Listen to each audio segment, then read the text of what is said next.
ที่จังหวัดพะเยาเกิดพายุฝนพัดถล่มตำบลน้ำแวนอำเภอเชียงคำเสียหายอย่างหนักเมื่อช่วงดึกที่ผ่านมาเกิดเหตุพายุฝนเข้าพัดถล่มบ้านเรือนชาวบ้านในพื้นที่ตำบลน้ำแวนอำเภอเชียงคำจังหวัดพะเยาบ้านเรือนชาวบ้านกว่า300หลังคาเรือนได้รับความเสียหายต้นไม้ใหญ่อายุกว่า100 ปีหลายต้นโค่นล้มทับบ้านชาวบ้านรวมทั้งเสาไฟฟ้าโค่นล้มมากกว่า10 ต้นล่าสุดองค์การบริหารส่วนตำบลน้ำแวนเข้าสำรวจความเสียหายโดยคาดว่าในวันพรุ่งนี้จะสามารถเข้าซ่อมแซมบ้านเรือนชาวบ้านได้เจ้าหน้าที่ป้องกันและบรรเทาสาธารณภัยองค์การบริหารส่วนตำบลน้ำแวนอำเภอเชียงคำจังหวัดพะเยาต้องช่วยกันทำการตัดโค่นต้นไม้ขนาดใหญ่ที่โค่นล้มทับบ้านเรือนชาวบ้านในพื้นที่หมู่ที่1 2 12และ14ตำบลน้ำแวนหลังพายุฝนเข้าพัดถล่มเมื่อช่วงเย็นที่ผ่านมาจนเป็นเหตุให้ต้นไม้ขนาดใหญ่หลายต้นโค่นล้มทับบ้านเรือนชาวบ้านจำนวนหลายหลังนอกจากนั้นบ้านเรือนชาวบ้านยังได้รับผลกระทบเนื่องจากพายุเข้าพัดถล่มหลังคาเปิดได้รับความเสียหายมากกว่า300หลังคาเรือนรวมทั้งเสาไฟฟ้าหักโค่นมากกว่า100 ต้น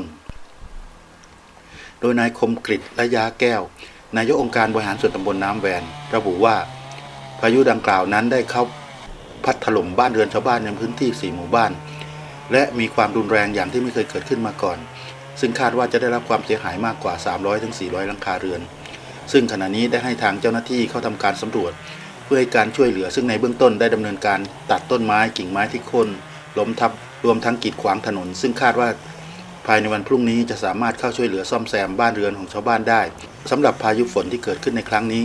นับว่ามีความรุนแรงที่ทำให้บ้านเรือนรวมทั้งต้นไม้ขนาดใหญ่หักโค่น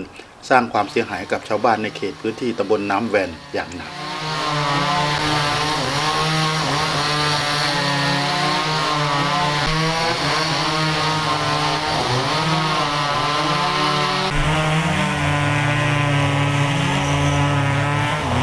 ผูกจากวัดนี่เข้ามาดูได้หรอครับวันนี้เสียหายเยอะมาก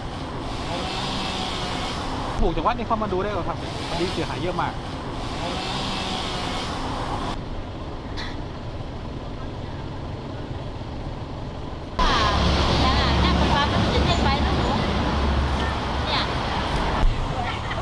สวยสวยดีสวยยังสามสวยไม่พอบ้านหลังใหญ่ก็นี่นะนี่แบบเจ้าบ้านเข้าใจเบื้องต้นนี่ตอนนี้เรากำลังให้เจ้าที่สำรวจความเสียหายอยู่นะครับเพราะว่าพายุวันนี้นี่รุนแรงมากรุนแรงกว่าทุกครั้งที่ผ่านมานะรุนแรงมากแล้วก็ทำให้ต้นไม้ใหญ่ก็หักโค่นแล้วก็เสาไฟฟ้าหักหลายต้นนะครับแล้วก็บ้านเรือนก็หลังคากระเบื้องปลิวเยอะครับนะครับและแค่ว่าประมาณสักกี่ครัวเรือนครับที่ได้รับผลประมาณสักน่าจะประมาณสัก300 หรือ 400หลังคาเรือนนะฮะอันนี้ยังประมาณสำหรับตำบลเราสำหรับ4 หมู่บ้านนะครับก็คิดว่าจะเป็นช่วงของละแวกของบ้านน้ำแวนบ้านแวนแถวเนี้ยแต่ที่อื่นก็คงจะไม่รับผลกระทบเท่าไหร่นะคงจะเป็นช่วงบ้านแวนเนี่ยครับผมประมาณ4 หมู่บ้านครับมีหมู่อะไรบ้างครับมีหมู่ตรงนี้หมู่2ครับแล้วเข้าไปนี่ก็หมู่1กับหมู่14แล้วก็เลยขึ้นไปนี่ก็หมู่12นะ4 บ้านนี้